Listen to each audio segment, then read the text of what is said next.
حول ولا قوة إلا بالله. السلام عليكم ورحمة الله وبركاته. إن الحمد لله نحمده ونستعينه ونستغفره ونعوذ بالله من شرور أنفسنا ومن سيئات أعمالنا. من يهده الله فلا مضل له ومن يضلل فلا هادي له. وأشهد أن لا إله إلا الله وأشهد أن محمدا عبده ورسوله صلى الله عليه وعلى آله وأصحابه ومن تبعهم بإحسان إلى يوم الدين وسلم تسليما كثيرا. أما بعد، رب اشرح لي صدري ويسر لي أمري واحلل عقدة من لساني يفقه قولي. قال الله تعالى في الكتاب الكريم: أعوذ بالله من الشيطان الرجيم. يا أيها الذين آمنوا اتقوا الله حق تقاته ولا تموتن إلا وأنتم مسلمون. صدق الله العظيم. سورة آل عمران. وقال الله تعالى في الكتاب الكريم: أعوذ بالله من الشيطان الرجيم. لقد كان لكم في رسول الله أسوة حسنة لمن كان يرجو الله واليوم الآخر وذكر الله كثيرا. صدق الله العظيم. سورة الأحزاب. وقال رسول الله صلى الله عليه وسلم: احفظ الله يحفظك، احفظ الله تجده تجاهك، إذا سألت فاسأل الله، وإذا استعنت فاستعن بالله. عن أبي هريرة رضي الله عنه قال: سمعت النبي صلى الله عليه وسلم يقول: قال الله عز وجل: ومن أظلم ممن ذهب يخلق كخلقي فليخلقوا ذرة أو ليحلقوا حبة أو شعيرة. Rawahul Bukhari. Muslimin, khususan pengerusi serta ahli jawatan kuasa Masjid Muttaqin Taman Meru, datuk-datuk, bapak-bapak, tidak juga kita lupakan keluarga dan anak-anak kita yang turut kita doakan agar semuanya dilimpahi rahmat dan hidayah Allah. Juga kita terus istiqamah berdoa agar Allah Subhanahu Wa Taala terus memberi jaminan keselamatan dan keamanan kepada kita, ahli keluarga dan seluruh orang mukmin, bukan sekadar di dunia, malah juga di akhirat. Amin ya rabbal alamin. Kita mulakan pertemuan di saat kita menunggu masuknya waktu untuk kita dirikan solat Jumaat pada hari ini. Sama-sama kita hadir awal dengan membetulkan niat sesuai dengan peringatan baginda Rasulullah sallallahu alaihi wasallam. Qala Rasulullah sallallahu alaihi wasallam: innamal a'malu binniyat. Setiap amalan seseorang itu akan dilihat apa niat yang ada di dalam hati masing-masing. Kenapa hadir awal? Kenapa berada dalam majlis ilmu?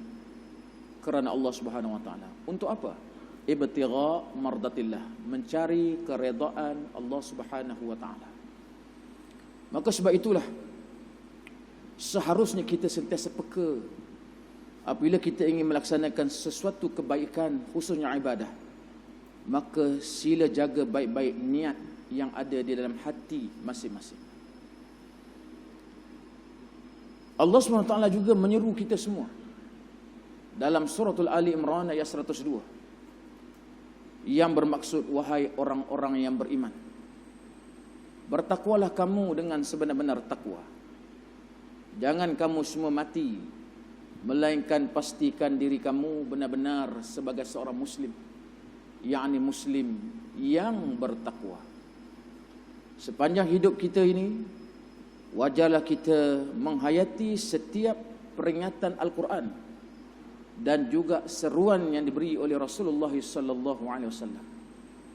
Maka pada waktu yang terbatas ini, mari sama-sama kita melihat satu hadis qudsi yang melarang kita sebagai orang Islam menggambarkan makhluk bernyawa dan apakah ancaman bagi orang tersebut. An Abi Hurairah radhiyallahu anhu qala sami'tu an-nabiy sallallahu alaihi wasallam yaqul qala Allah azza wa jalla wa man azlamu mimman zahaba yakhluqu ka halqi falyahluqu zarratan aw liyahluqu habbatan aw sha'iratan rawahu al-Bukhari. Daripada Abu Hurairah radhiyallahu anhu, aku mendengar Nabi sallallahu alaihi wasallam, Allah Subhanahu wa taala berfirman, "Wa man azlamu mimman zahaba yahluqu ka halqi." Siapakah orang yang lebih zalim daripada orang yang membuat, yakni menggambarkan apa-apa yang menyerupai ciptaan aku. Falyahluqu zarratan. Jika mereka mampu, hendaklah mereka mencipta zarah, yakni sebesar biji sawi. Aw yahluqu habbatan aw sha'iratan, atau biji atau sebutir gandum. Hadis ini riwayat Imam Bukhari. Muslimin yang dirahmati Allah sekalian, hadis yang kita baca ini adalah hadis qudsi. Hadis itu bermaksud apa? Wa huwa ma udhifa ila Nabi sallallahu alaihi wasallam min qaulin aw fi'lin aw taqririn aw sifati. Hadis itu bermaksud apa sahaja disandarkan kepada Nabi daripada qaulin, perkataan, fi'lin, perbuatan, takririn, pengakuan, dan sifatin, sifat-sifat Nabi. Ini semua hadis. Bila kita dengar saja hadis qudsi ini bermakna apa? Hadis yang disampaikan oleh Nabi sallallahu alaihi wasallam melalui sanad yang disandarkan kepada Allah Subhanahu wa taala. Jadi apa beza hadis qudsi dengan Al-Quran? Al-Quran ini lafaznya, maknanya daripada Allah Subhanahu wa taala. Sedangkan hadis qudsi makna daripada Allah, lafaz itu datang daripada Rasulullah sallallahu alaihi wasallam. Ini bermakna hadis ini juga bermakna satu perintah Allah Subhanahu wa taala kepada kita. Apa makna hadis ini? Hadis ini menjelaskan kepada kita tentang haram menggambar atau membentuk daripada objek yang menyerupai makhluk Allah Subhanahu wa taala yang bernyawa. Tak boleh lukis gambar, tak boleh tangkap gambar, gantung gambar. Daripada Ibnu Abbas radhiyallahu anhu dalam hadis marfu', Nabi sallallahu alaihi wasallam bersabda, setiap tukang gambar berada di neraka. Diciptakan untuknya dari setiap gambar yang dia buat sebuah nyawa, lalu dia diseksa di neraka jahanam disebabkannya. Jadi pelukis-pelukis gambar ni, kita pergi di jalan, berjalan-jalan jumpa seorang pelukis, kita bagi gambar kecil kita, suruh lukis gambar. Hadis daripada Ibnu Abbas ni, amaran pertama untuk orang lukis gambar ni, dia besok akan diseksa di neraka jahanam. Itu peringatan. Untuk kita pun ada habuan juga. Ini untuk orang melukis gambar.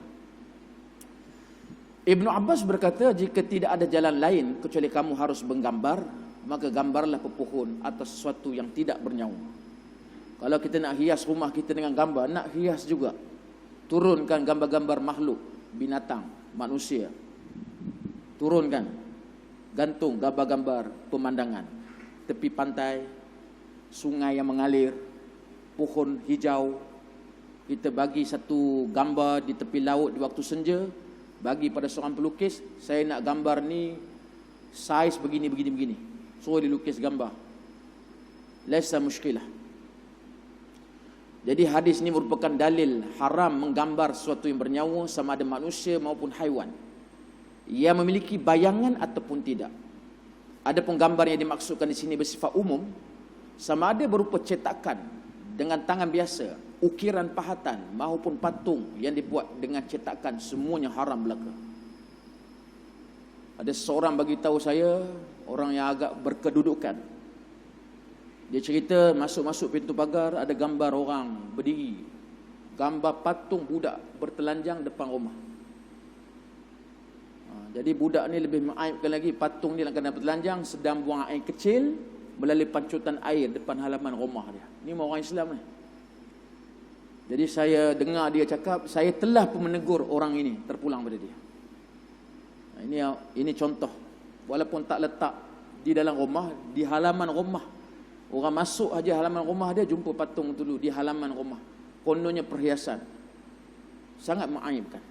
Ya, gambar budak bertelanjang. Seorang Muslim yang baik adalah orang yang taat kepada ketentuan nas syariat. Ini adalah nas syariat. Jadi kalau nak jadi Muslim yang baik, wasami'na wa ata'na. Bukan menyembah, bersujud kepada gambar-gambar tersebut. Seolah-olah bila ada orang menggantung gambar, dia seperti mengkultus. Mengkultus tu maknanya memertabatkan dia. Dia dalam rumah, termasuk gambar kita sendiri. Ya. Seandainya orang yang berakal mahu sedikit berfikir dan merenung satu sahaja daripada bahaya beredarnya gambar-gambar tersebut, insya-Allah dia akan mengetahui hikmah pengharaman gambar-gambar tersebut di dalam Islam. Seharusnya seorang Muslim tidak menyimpan gambar-gambar makhluk bernyawa di dalam rumahnya, kerana di antara akibatnya ialah malaikat enggan masuk ke dalam rumah dia. Qala Rasulullah sallallahu alaihi wasallam, la tadkhulul malaikatu baitan fihi surata wala qalbun wala junubun. Satu hadis Nabi yang diriwayatkan oleh Imam An-Nasa'i, tidak akan masuk malaikat di dalam rumah itu ada suratun gambar gantung. Kalbun, ada anjing. Ya, kita dah bahas di masjid ni dalam kuliah bulanan, memang hadis tentang anjing ini berbahas jaga tanaman dan sebagainya. Tapi kena terima kenyataan. Kalau ada anjing di rumah, untuk kawal rumah, kita guna sebahagian pandangan ulama, anjing ini mengawal tanaman, harta benda untuk mengelak kecurian. Tapi kena terima kenyataan, anjing ada, malaikat tak mari. Satu lagi, wala junubun, orang yang berjunub. Orang yang berjunub ni orang yang berhadas besar. Satu pasangan suami isteri selepas berhubung dalam keadaan berjunub, jangan berpanjang-panjangan. Tunggu berlewat-lewat. Menangguh-nangguh mandi. Ini hadis yang menyebut malaikat tak masuk rumah dalam keadaan rumah itu ada 3 perkara itu. Lagi satu hadis Nabi, qala Rasulullah sallallahu alaihi wasallam, dalam lafaz yang agak sedikit berbeza. La tadkhulul malaikatu baitan fihi qalbun wala suratun tamsila. Malaikat tidak akan masuk rumah di dalamnya terdapat anjing dan gambar-gambar yang bernyawa. Hadis ni diriwayatkan oleh Bukhari dan Imam Muslim. Jadi gambar-gambar bernyawa ni sudah pastilah gambar manusia, gambar binatang, burung, kerbau. Ya, ataupun kita pergi ke luar negara, kita beli satu replika harimau, letak seekor anak harimau dalam rumah. Ni semua malaikat tak masuk dalam rumah. Pada sebahagian rumah kaum muslimin hari ini, kita dapat menyaksikan patung-patung dan gambar-gambar. Bahkan sebahagiannya merupakan patung atau gambar sembahan orang kafir. Mereka berhujah bahawa barang-barang tersebut merupakan koleksi barang antik atau hiasan. Pergi ke Bali sebagai contoh, bercuti di Kepulauan Bali, beli patung-patung yang diukir, kononnya barang antik, barang hiasan, letak di ruang tamu. Memang barang antik ada nilai, tapi termasuk dalam larangan ini. Keharaman patung tentunya lebih keras daripada yang lain, dan haramnya gambar yang digantung di dinding dan lain sebagainya lebih kuat berbanding yang tidak digantung. Rupanya patung lebih dahsyat, keras tegahannya daripada gambar manusia yang ada di dinding-dinding. Berapa banyak gambar yang menyebabkan pengkultusan. Berapa banyak gambar membuka luka sejarah yang menyedihkan. Berapa banyak gambar yang kemudiannya berakibat saling sombong menyombong. Sebagai seseorang yang ada kedudukan, dia sudah pasti ada mendapat gelaran, atau ada anak-anak yang mencapai kejayaan cemerlang, bubuh gambar, scroll. Ini universiti di Amerika Syarikat, ini di London, ini di Universiti Malaya, ini di UIA, gantung. Islam jaga prevention, pencegahan. Bila orang datang ke rumah, tengok gambar anak-anak, gambar kita dapat kebesaran sebagainya, dia datang dengan sifat apa dalam diri? Kebanggaan, wujud. Ini yang disebut oleh penulis kitab ni, Syekh Dr. Abdullah Al-Qarni, membahaskan hadis Qudsi ni. Ya, sebab itu kalau tuan-tuan tengok para ulama, bergambar ni tak boleh elak. Misalnya nak buat pasport, kad pengenalan, tak boleh elak. Ya, dan perbahasan gambar ni pun ada ringannya, sebab dia rakam, cahaya, bukan lukis. Tapi kalau gambar tangkap, gantung, itu termasuk dalam hadis ini. Ya, kalau tengok orang alim, tok guru kita, mana dia hendak sangat bergambar ni. Kalau orang minta nak rakam, nak buat dokumentasi, dia bagi izin lah. Namun nak saja-saja bergambar tepi orang ramai nak angkat tangan 2 jari ni, itu bukan watak dan sifat orang mukmin tu. Hari ini kita ada satu Photoshop dalam software Photoshop ni apa tuan-tuan? Bubuh gambar betul, boleh ubah bentuk badan, muka. Ambil gambar orang, Photoshop, letakkan sepasang. Ini satu fitnah hari ini. Jadi tuan-tuan kalau jumpa gambar yang tersebar dalam WhatsApp, internet, kononnya orang ni duduk berdua-duaan, kononnya orang ni, jaga baik-baik, jangan sebarkan. Hari ini zaman teknologi, gambar ni boleh dimanipulasikan. Orang tu duduk di meja lain, dia boleh ambil gambar tu, bubuh duduk dengan sepasang, ataupun duduk dengan wanita berpakaian seksi sebagai contoh. Ini zaman yang Nabi larang tu mendatangkan fitnah, hari ini nampak jelas. Jadi jangan senang-senang kita hantar gambar kita dalam internet. Kadang-kadang anak-anak kita kan, macam anak saya sendiri yang terlibat dalam PDPR, susah nak kawal tuan-tuan. 24 jam handset, tengok laptop, tengok komputer desktop, satu seorang ni, darjah 1, darjah 2, darjah 5, tingkatan 2. Ni semua budak-budak tak boleh fikir lagi ni. Saya buat spot check, ada gambar dia rakam sambil gelap-gelap, nari-nari, padam. Nampak? Ini zaman cabaran kita hari ni. Anak ustaz ke anak tak ustaz, sama je kita sekarang cabaran dia. Baik. Ada yang mengatakan saya perlu gambar ni sebagai kenangan. Ada. Saya letak gambar ayah saya, mak saya, ini kenangan. Kata para ulama, ini tak betul. Sebab tempat mengenang, misalnya keluarga, sanak saudara, sama muslim, terutamanya ibu ayah kita, bukan digambar, tapi di hati. Kalau sayang mak ayah, bukan gantung gambar. Sayang mak ayah, teringat adik-beradik, letak di hati dengan doa untuk mereka. Itu kata para ulama. Bukan susun gambar, lepas itu doa pun tak ada. Sedangkan ayah kita yang telah pergi lama ni, menunggu-nunggu doa anak yang soleh ni. Doa tak ada, gambar ada. Itu tak betul. Jadi kuliah ringkas ni dia mesti ambil satu peringatan yang saya rasa saya perlu sampaikan kepada tuan-tuan. Kebanyakan rumah yang saya singgah lah, mesti ada gambar bergantung. Mesti ada. Baik.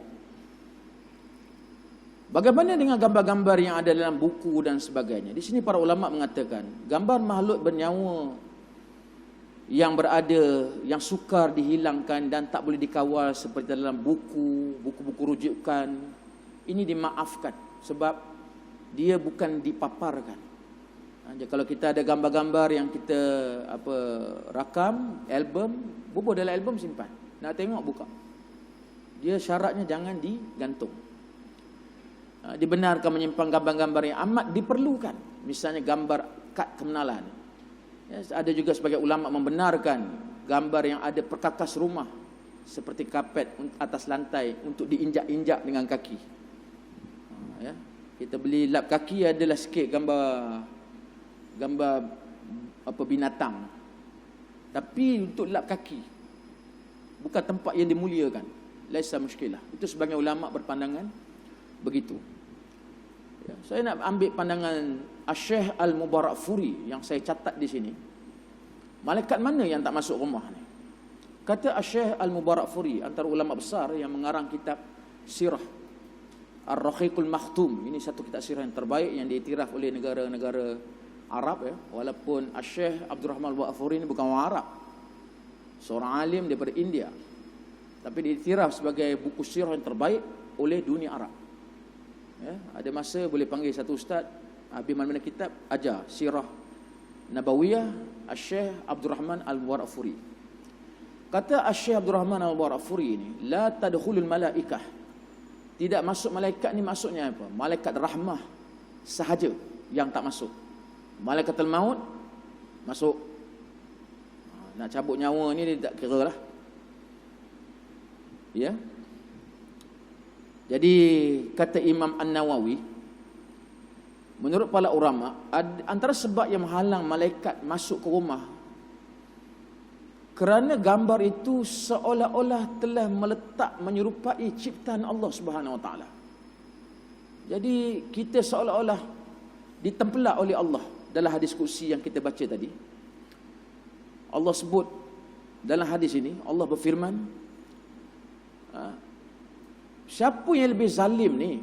Orang yang buat gambar. Kalau dia pandai sangat, ini bahasa mudah untuk kita faham, Allah menempelak kita, falyahluku zaratan, suruh dia cipta satu zarah. Kalau dia pandai sangat nak cipta gambar makhluk, suruh dia buat satu zarah.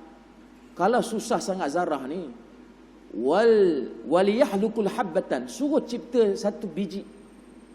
Biji pun susah sangat. Allah SWT sebut dalam hadis kursi ni, cipta sya'iratan, sebiji gandum, buat.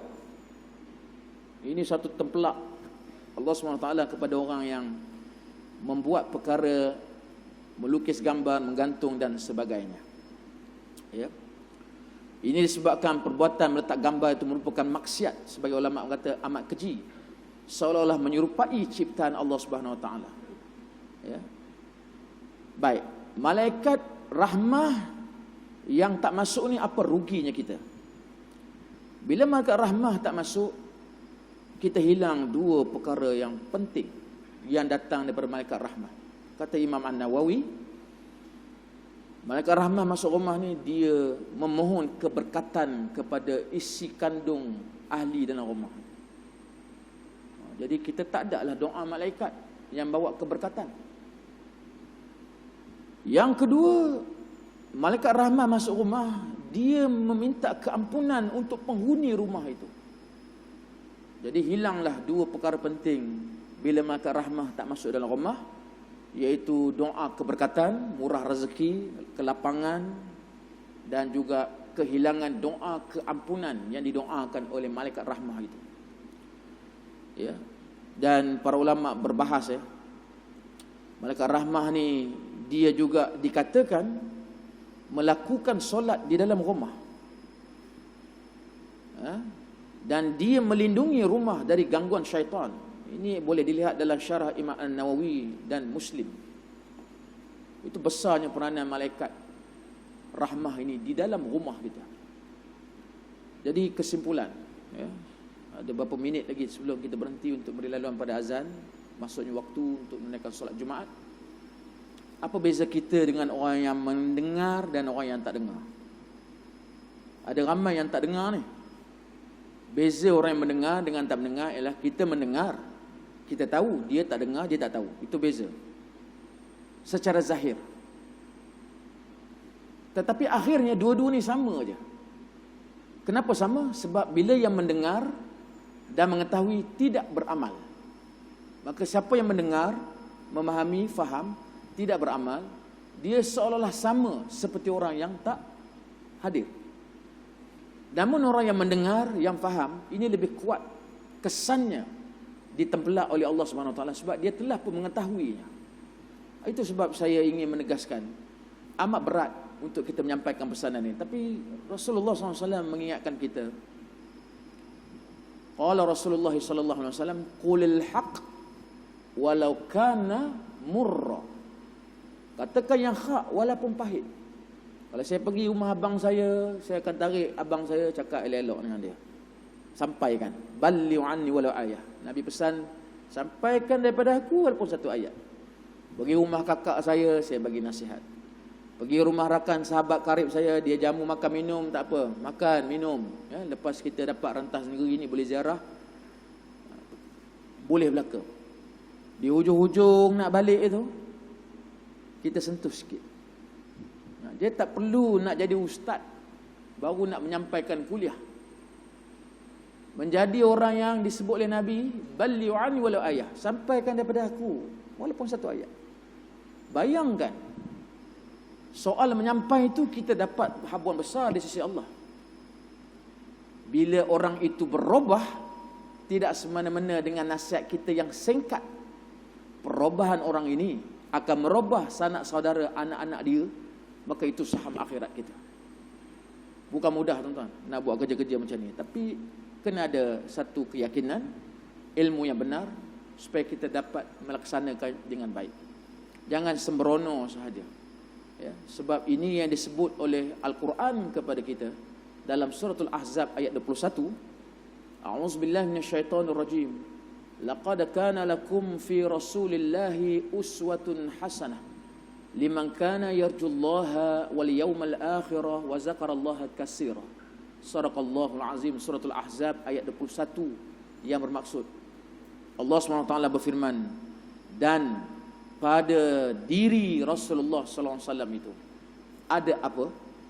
Uswatun hasanah, ikutan terbaik.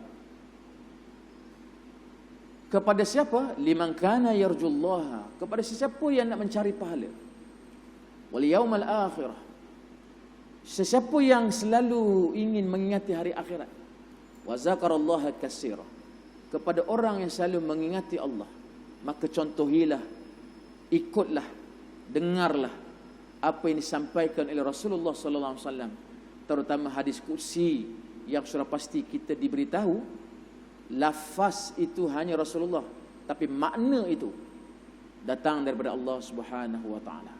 Tuan-tuan muslimin yang dirahmati sekalian, dalam kesempatan